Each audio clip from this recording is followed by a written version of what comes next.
আজকে আমরা আমাদের সৌভাগ্যক্রমে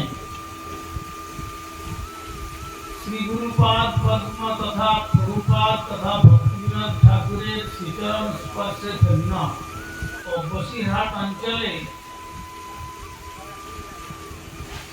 আমাদের অত্যন্ত স্নেহের নবপ্রভু আশ্রম প্রাঙ্গণে একটি যজ্ঞানুষ্ঠানকে কেন্দ্র করে এতক্ষণ যাবৎ আমরা বিভিন্ন বক্তৃ মহোদয়গণের শ্রীমুখ থেকে ভাগবতী কথা শ্রবণের সৌভাগ্য হয়েছিল।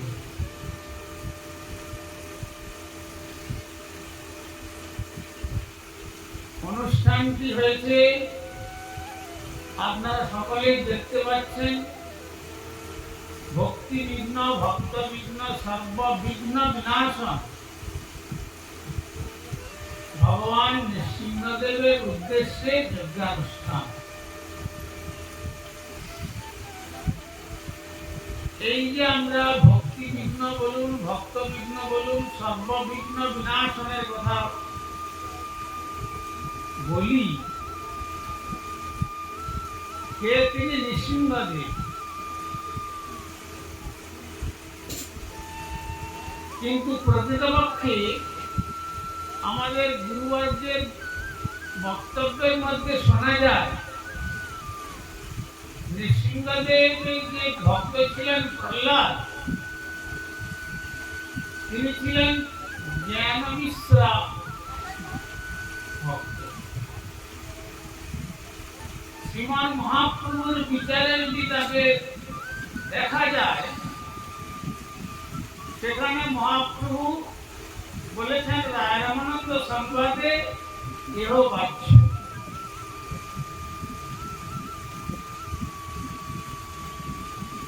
আবার যদি আমরা দেখি, যখন ব্রহ্মাজি বললেন জ্ঞানে প্রয়াস মুতপস্য নমন্ত এব জীবন্তি সন্মুখরিতং ভবদীয় বাক্যাম,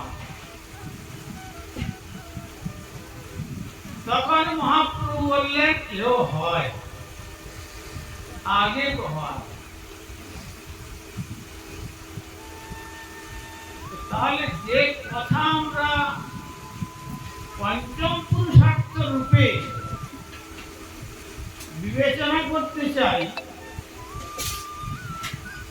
সেই স্থান কিন্তু ভগবান নৃসিংহদেবের কাছে পাওয়া যায় না। ভগবান নৃসিংহদেব স্বয়ং ভগবান ব্রজেন্দ্রনন্দন শ্রীকৃষ্ণ, তার স্বয়ং প্রকাশ, তিনি হচ্ছেন সংকর্ষণ তত্ত্ব। তার বৈভব পুরুষাবতার ত্রয়, তার মধ্যে দ্বিতীয় পুরুষাবতার গর্ভোদকশায়ী মহাবিষ্ণু। সেই গর্ভোদকশায়ী মহাবিষ্ণুর থেকে এই শ্রীরাম নৃসিংহ আদি যত লীলাবতারগণ এসেছে। সুতরাং যে কথা শুনলেন, ঈশ্বর পরম কৃষ্ণ সচ্চিদানন্দ বিগ্রহ, সেই কৃষ্ণ ভক্তি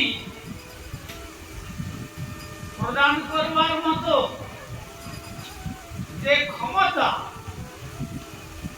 সে ক্ষমতা নৃসিংহদেবের কাছে বিচার করলে মহাপ্রভুর বিচারেতে এহ বাহ্য হয়ে যায়। তথাপি প্রহ্লাদ যেভাবে শ্রীহরিকে আরাধনা করেছিলেন এবং শ্রীহরির আরাধনার জন্য যত রকমের বাধা এসেছিল, সেই সমস্ত বাধাকে শ্রী ভগবান নৃসিংহদেব অনায়াসে অতিক্রম করে তার যে আরাধ্য দেব শ্রী ভগবান নৃসিংহদেব তাকে দর্শন প্রদান করেছিলেন।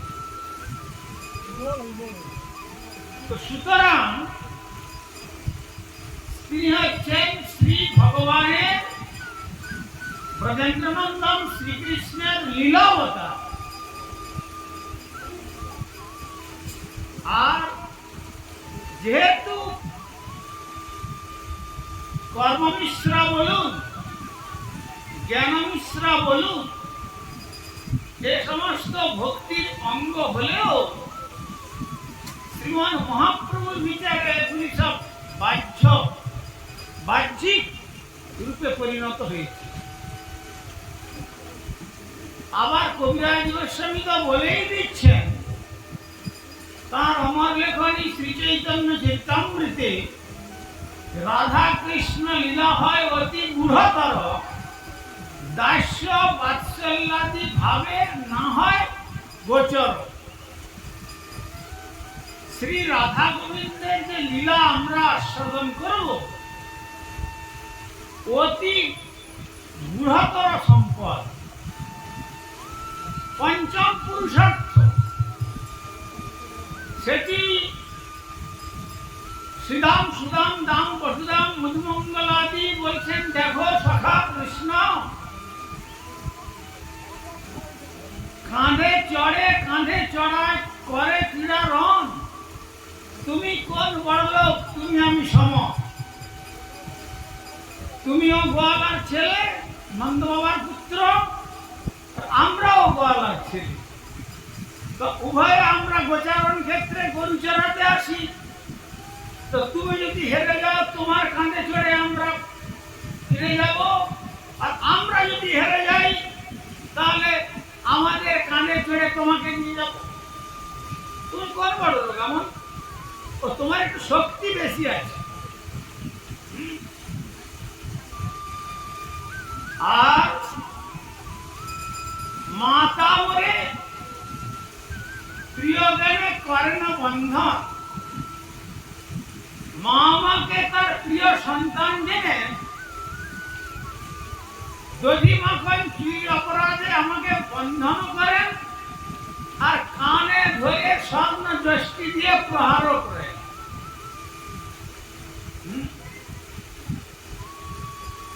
বলেছেন তো, দণ্ড ভয়ে লাভ দিয়া বেগে যায় পলাইয়া মা যশোদা পাছু পাছু ভাই। সত্যব্রত মুনির সেই দামবন্ধন লীলার কথা যদি আমরা আলোচনা করি, শ্রী গুরুপাদ পদ্ম পদ্মানুবাদ করেছেন, মা পাছে ধরে ফেলে তাকে দণ্ড দিলেন। এই জন্য একবারে বুধুখলের উপর থেকে লাফ দিয়ে অমনি পলাচ্ছেন ছুটে ছুটে। আর মা যশোদাও লাঠি নিয়ে ছুটছেন শাসন করবেন।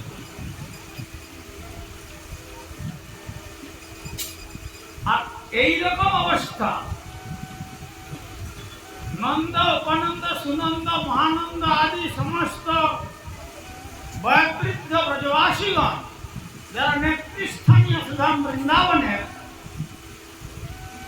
সভাকক্ষে বসে বিশেষ কিছু আলোচনা করছেন, হঠাৎ দেখছেন যে বাল গোপাল একবারে দিগম্বর বেশ, পায়ে সোনার নুপুরমা পরিয়ে দিয়েছেন, আর কোটি দেশের অলঙ্কার, আর গলদেশে সুবর্ণের পদক, আর গলায় বনমালা নিয়ে, আর ঝুম ঝুম করে চরণের ধরি বাজছে, আর মৃদুপদ সঞ্চারে এগিয়ে আসছেন। অমনি নন্দ বাবার দৃষ্টি পড়ল যে এই পদধ্বনি কার? ও গোপালের। আরে গোপাল, আমার এই পিছনের দরজাতে পাদুকা দুটো আছে, নিয়ে আয় তো বাবা, কর্মান্তর যেতে হবে। ভাবুন। আর শুনেই অমনি গোপাল ছুটে চলে গেলেন। গিয়ে বহু কষ্টে অনন্ত বিশ্ব ব্রহ্মাণ্ডকে ধারণ করে বসে আছেন, যেন বাবার পাদুকাকে তুলতে কত কষ্ট হচ্ছে। একবার চেষ্টা করে নামিলেশ, তারপরে বক্ষস্থল, তারপরে মাথায় তুলে নিলেন একবার। আর মাথায় তুলে নিয়ে আবার সেই মরালের ছন্দে হাঁটতে হাঁটতে হাঁটতে হাঁটতে সকালের একবারে নেত্র ওই দিকে আকর্ষণ করেছেন তার দিব্য রূপ। আর বাবার চরণ দুটির কাছে এসে বললেন, বাবা এই তোমার পাদুকা পরিধান করো। এই রকম যেখানে আচরণ রয়েছে সেখানে কবিরাজ গোস্বামী বললেন দাস্য বাৎসল্যাদি ভাবে, বাৎসল্য আদি মানে সেখানে শান্ততে শান্তের কোন স্থানও দেননি, কেবল মন্নিষ্ঠতা বুদ্ধি। ধ্রুব গোস্বামী বলেছেন দাস্য সখ্য বাৎসল্য রস পর্যন্ত রাধা কৃষ্ণের লীলা বোঝা বড় কঠিন।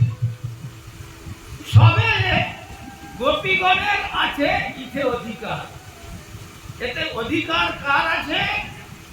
গোপীগণের।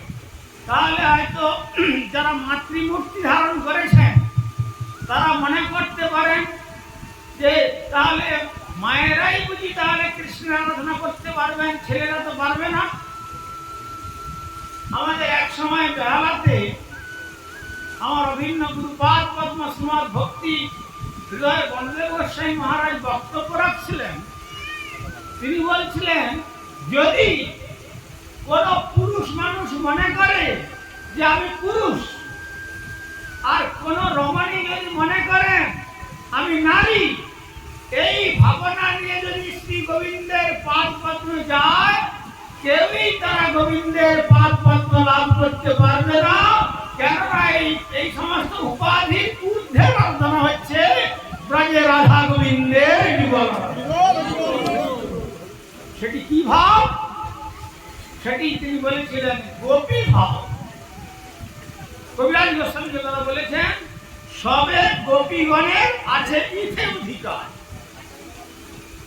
তাহলে স্বাভাবিক মানুষের মনে হতে পারে মায়েদের যে আমাদের অধিকার কৃষ্ণারাধনা।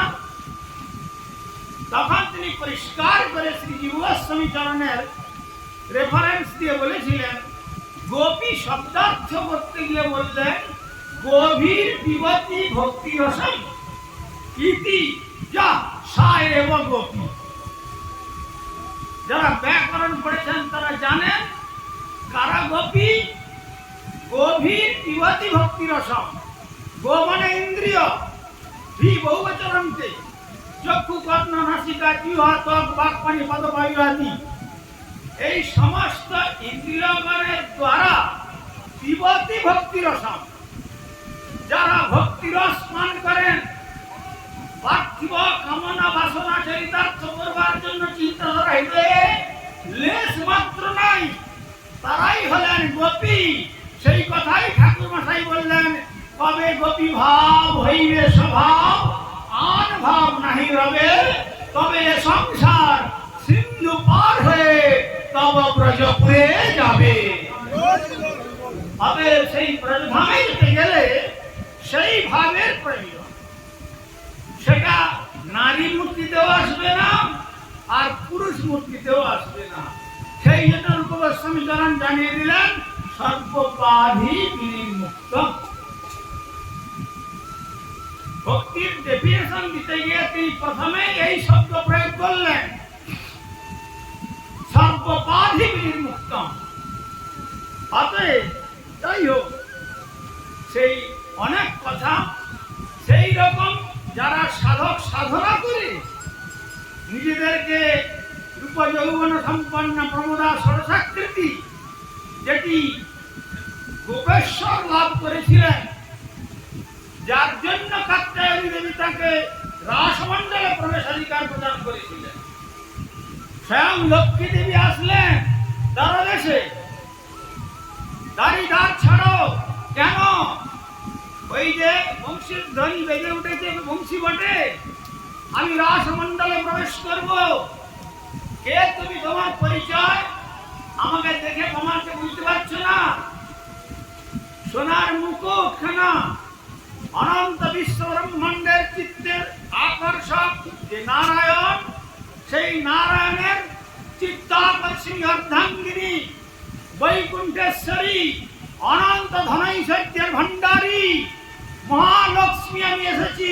কোথায় যাবে তুমি? আমি রাসমঞ্চে যেতে চাই। এই বৈকুণ্ঠেশ্বরী আর এই ধনের ভান্ডারী অনন্ত ধনৈশ্বর্যের ভান্ডারী এই অভিমান নিয়ে তো এখানে প্রবেশ করা যাবে না। তাহলে যদি যেতে হয় তাহলে গোপী আনুগত্য বিনা ব্রজেন্দ্র নন্দনে কেবল ভজনে ভজিলেও নাহি পায় তারা ব্রজেন্দ্র নন্দনে। তুমি পারবে গোপীর আনুগত্য করতে? কে সেই গোপী? বৃষভানুনন্দিনী রাধা ঠাকুরানী। ও সেই সামান্য গোয়ালিনী যে প্রত্যহ গোদহন করে আর দধির দুগ্ধের ভাণ্ড মাথায় নিয়ে মথুরার বাজারে দুটো পয়সার জন্য যায় আর বিক্রয় করে ঘরে নিয়ে আসে, আর সেই ধনের ভান্ডারী আমি হয়ে সামান্য গোয়ালিনীর দাসী হব? এ আমার পক্ষে সম্ভব নয়। শোনোদারি, যদি আমার ক্ষমতা থাকে আমি সাধনা করে শ্রী গোবিন্দের সেবায় আমার নিজে উৎসর্গ করব।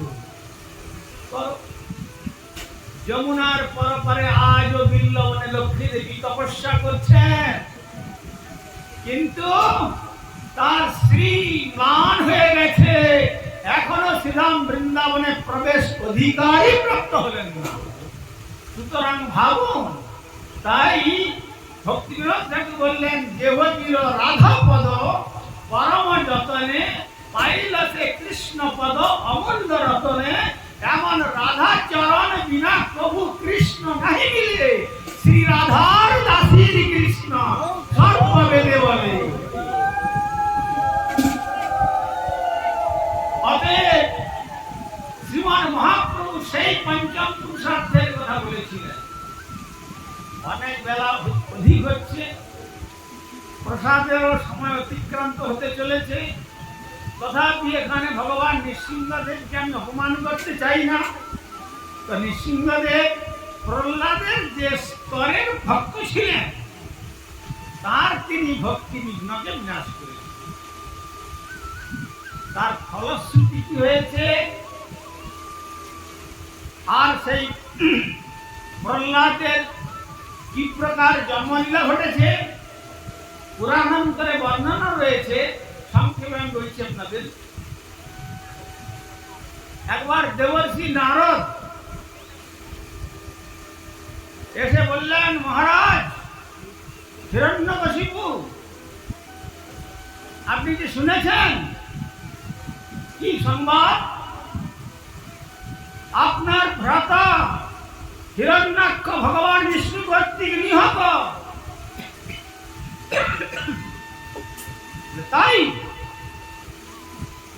বিষ্ণুর এত বড় স্পর্ধা আমার ভ্রাতাকে নিধন করেছে। সঙ্গে সঙ্গে কুমণ্ডলু থেকে জল নিয়ে আর মন্ত্র পুজো করে মাটিতে নিক্ষেপ করে বললেন, যে বিষ্ণু আমার ভ্রাতাকে হত্যা করেছে, আমি প্রতিজ্ঞা করলাম যে সেই বিষ্ণুকে নিধন করে তার রুধির দিয়ে আমি আমার ভ্রাতার অন্ত্যেষ্টি কার্য সম্পন্ন। পরে চিন্তা করলেন, ভগবান বিষ্ণু তো অমর, পার্শ্বদ ছিলেন, তো মাঝে মাঝে সে স্মৃতি জেগে আসছে। ঠিক আছে, আমি আগে তপস্যা করে অমর বার্তা চেয়ে।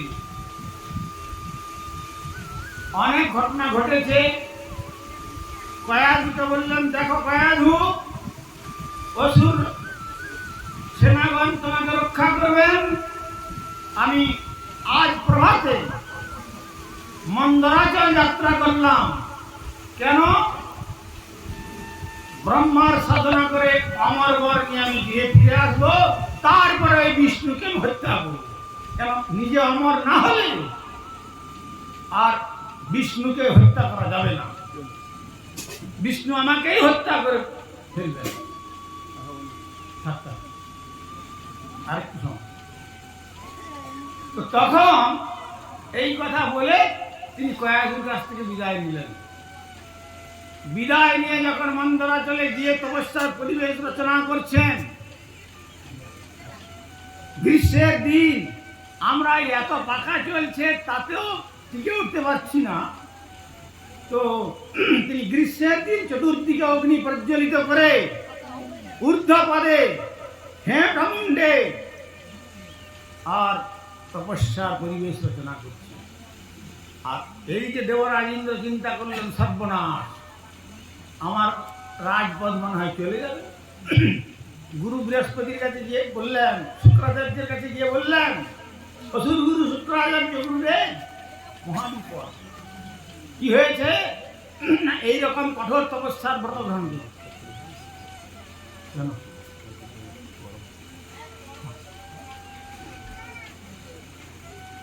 তো যখন এই কথা বললেন তখন অসুর গুরু শুক্রাচার্য বললেন, ঠিক আছে আমি দেখছি। না না সরি, দেবগুরু বৃহস্পতি বললেন, ঠিক আছে আমি দেখছি, তোমরা যাও। যেখানে হিরণ্যকশিপু এইরকম একটা পরিবেশ রচনা করেছেন, একটা গাছের ডালে তোতা পাখির রূপ ধারণ করে এসে অমনি তার কানের কাছে শুনিয়ে দিল, শ্রী নারায়ণ। আমার এই শুভ কার্যের বলে না, শুভ কার্যের সময় শত্রুর নাম কে শোনালো? তাহলে তো মনে হয় আমার সাধনায় সিদ্ধি লাভ হবে না। উঠে তাকালো, কোনো জনমানুষ নেই, কিন্তু গাছে একটা ওই পাখিটা বসে আছে। কম নেই, পাখিটাকে তাড়া করলেন। পাখিটাকে তাড়া করলে কি ধরা যাবে? উড়ে চলে গেল। আবার পরিবেশ রচনা করে আবার সেই মনঃসংযোগ করতে যাচ্ছেন। আবার পাখিটা এসে বলছে নারায়ণ। বাস আবার নিক্ষিপ্ত হয়ে গেল। নিক্ষিপ্ত হয়ে আবার তাড়িয়ে গেলেন। এইভাবে 3 বার হলো। যখন 3 বার হলো তখন বললেন, না, যখন 3 বারই আমার সাধনায় শত্রুর নাম, আজকে আর সাধনা বসে লাভ হবে না। কেননা যে মর্নিং শোজ দ্য ডে কথায় বলে, সকালটা দেখলেই বোঝা যায় যে সারা দিনটা কেমন চলবে। সাধনার প্রথমেই যদি আমার এই দশা হয়, শত্রুর নাম বারবার কানে আসে, তাহলে আমার কি সাধনায় সিদ্ধি হবে? এটা সম্ভব নয়। না, আজ ফিরে চলে যাবে। তখন সন্ধ্যায় ফিরে গেল। কিন্তু কয়াধু পত্নী তার প্রতি এত প্রভাবশালী, সেই মুহূর্তে জিজ্ঞাসা করতে পারলেন না, কি তুমি বললে না সাধনায় সিদ্ধি লাভ না করে গৃহে প্রত্যাবর্তন করবে না? তোমার সকালে গিয়ে সন্ধ্যার মধ্যে সাধনায় সিদ্ধি হয়ে গেল? এ কথা জিজ্ঞাসা করবার মতো ক্ষমতা ছিল না। স্বামী ফিরে এসেছেন, অন্তঃপুরে নিয়ে গেছেন, সেবা আদি করেছেন, শয়ন কক্ষে শয্যায় গিয়েছেন। আর সেই সময় বিষ্ণুভক্তি পরায়ণা কয়াধু তিনি তার চরণ সেবা করছেন।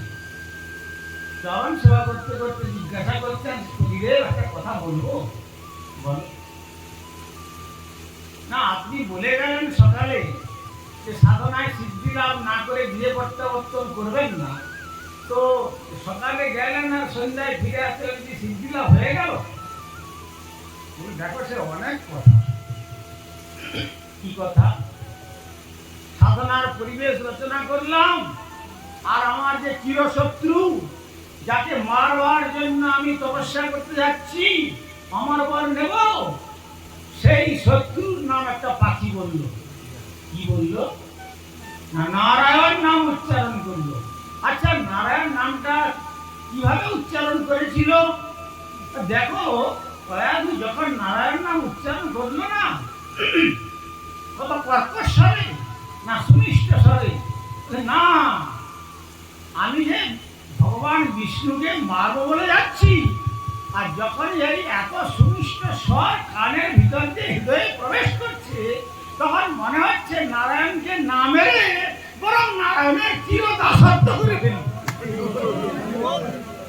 কিরকম নাম? শ্রীনারায়ণ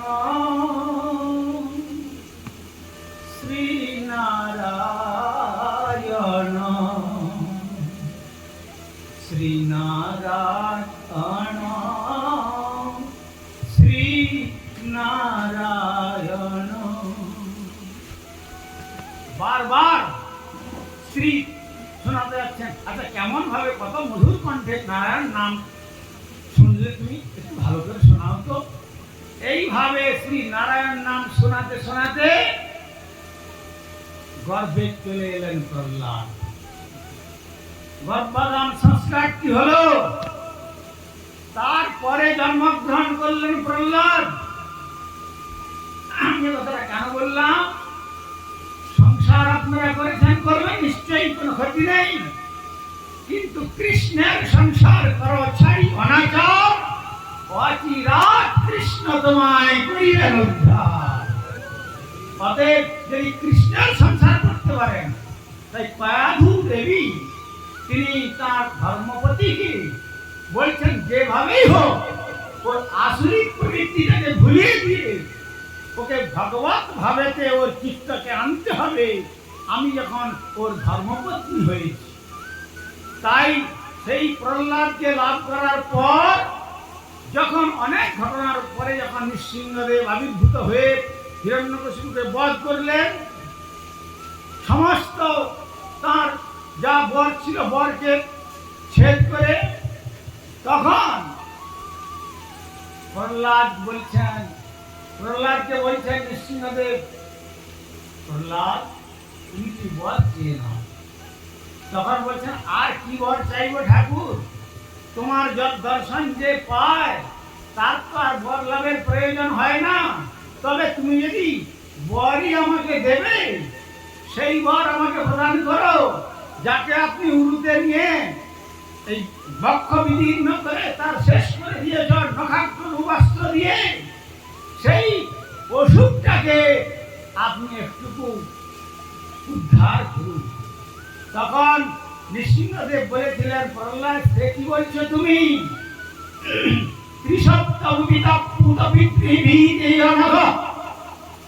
যস্মাৎ কুলে জাত ভবান বৈকুল পাবন।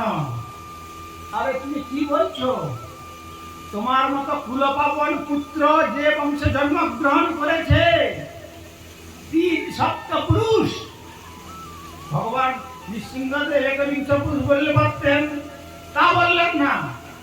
3 সপ্ত 3 সাথে বিভাজন করলেন, কারণ তোমার মাতৃবংশের 7 পুরুষ, তোমার পিতৃবংশের 7 পুরুষ, আর তোমার শ্বশুর কুলের 7 পুরুষ এখনো তুমি জানো না।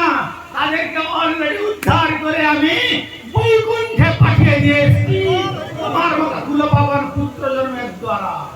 সুতরাং সংসার জীবন যাপন করে যদি আমরা সেই রকম যারা সংসারে প্রত্যাবর্তন করেছেন, যদি কুলপাবন পুত্র জন্মদান করতে পারেন, তবেই তো বলা যাবে পুত্রার্থে ক্রিয়তে ভাজ্যা পুত্র পিণ্ড প্রয়োজনম পুণ্যামক নরকাৎ পুত্রাত্রয়তে পিতরং শ্রুতি তস্মাৎ পুত্র সন্তান জায়ন্তি ব্রহ্ম সম্ভব। এমনকি পুণ্যামক নরক থেকেও পুত্র টেনে আনতে পারেন পূর্বপুরুষদের, যারা নরক যন্ত্রণা ভোগ করছে। সুতরাং সেই জন্য তুলসীদাস বললেন, এক রাহাত মে আয়া হ্যায় পুত और মুঠ, হরি ভজে তো পুত না তো মুঠ কা মুখ। একই পদ অবলম্বন করে মূত্র এবং পুত্র জন্মগ্রহণ করে। যদি হরিভক্ত পুত্র জন্মদান করার প্রয়াসের মতো আপনাদের যোগ্যতা থাকে, তাহলে পুত্র জন্মদান করুন। আর তা নাহলে ওই মূত্ররূপী পুত্রের জন্ম দিয়ে জগৎকে দুর্গন্ধ করে, জগৎ জঞ্জাল করে, জগতের ধ্বংসকে টেনে আনার প্রয়োজন আছে বলে জগতের মনে হয় না। সেই রকম প্রহ্লাদের যেমন সমস্ত সাধনার বিঘ্নকে বিনষ্ট করেছিলেন প্রহ্লাদ নৃসিংহদেব, আজকে আমরা সেই নৃসিংহদেবের চরণে আমাদের প্রধান সাধনার প্রার্থনা করব, হে নৃসিংহদেব, আপনি যেমন প্রহ্লাদের সমস্ত বিঘ্নকে ছিন্ন করেছিলেন, অতিক্রম করে তাকে আপনার অভয় চরণে স্থান প্রদান করেছিলেন, আপনি আমাদেরও স্থান প্রদান করুন, যেন আপনার কৃপাতে পরপর স্টেজ অতিক্রম করে ব্রজে রাধা গোবিন্দের পাদ পদ্ম শ্রীগুলো বৃন্দাবন যাত্রা করে আমাদের এই দুর্লভ মনুষ্য জীবন সার্থক হয়।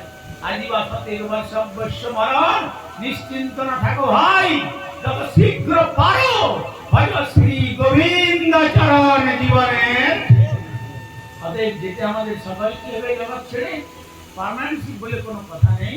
যাওয়ার পূর্বে যাতে আমরা ঈশ্বরের অনুধ্যানে যেতে পারি, ঈশ্বরের নাম অধীন করে যেতে পারি, তবেই আমাদের এই মনুষ্য জীবনের সার্থকতা।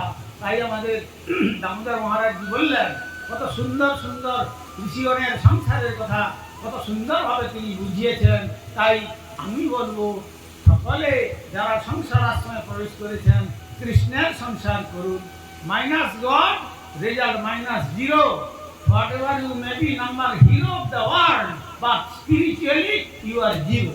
সুতরাং আপনি জগতের যত বড়ই বীর হন না কেন, যদি ভগবান আপনার জীবনে সাধনা বাদ পড়ে যায়, তাহলে রেজাল্ট -0. যারা জানেন তারা -0 যদি হয়, তার আর কোনো মূল্য থাকে না। শুধু 0 থাকলে তার আবার লেফট সাইড যদি ফিগার বসে যায়, তার মূল্য এসে যায়। কিন্তু -0 কিছু থাকে না। তেমনি মাইনাস গড, result -0. Whatever you number 1 hero. সুতরাং সেই বীরত্বের অধিকার না ফলিয়ে আমরা যাতে মহাপ্রভুর ধর্মতে প্রতিষ্ঠিত হয়ে জ্ঞানপী শ্লোকের আদর্শ আমাদের জীবনকে প্রতিষ্ঠিত করে ভগবানের সাধনা করতে পারি, তাহলেই আমাদের এই দুর্লভ মনুষ্য জীবনের সার্থকতা। সেই সার্থকতার অঙ্গ হিসাবে আজ এই ভক্তিবিঘ্ন ভক্তবিঘ্ন সর্ববিঘ্ন বিনাশন ভগবান লক্ষ্মী নৃসিংহদেবের যে যজ্ঞানুষ্ঠান আয়োজন হলো, তাই নৃসিংহদেবের চরণে পুনঃ দণ্ডবত প্রণতি জানিয়ে সব শ্রোতা ভক্তবৃন্দের সবার চরণে নমস্কার প্রণতি জানিয়ে আমি আমার বক্তব্য এখানে প্রসংহার করলাম।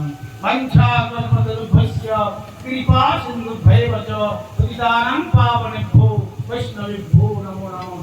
জয় জয় ভগবান লক্ষ্মী নৃসিংহদেব কি জয়। সর্ববিঘ্ন বিনাশন ভক্তি বিঘ্ন বিনাশন ভক্ত বিঘ্ন বিনাশন লক্ষ্মী নৃসিংহদেব কি জয়। জয় জয় শ্রী শ্রী রাধা গোবিন্দ গোপীনাথ মদন মোহন জিউ কি জয়। রাধা বৃন্দাবন বিহাरी लाल की जय। जय वृंदावन बिहारी लाल की जय। जय श्री राधे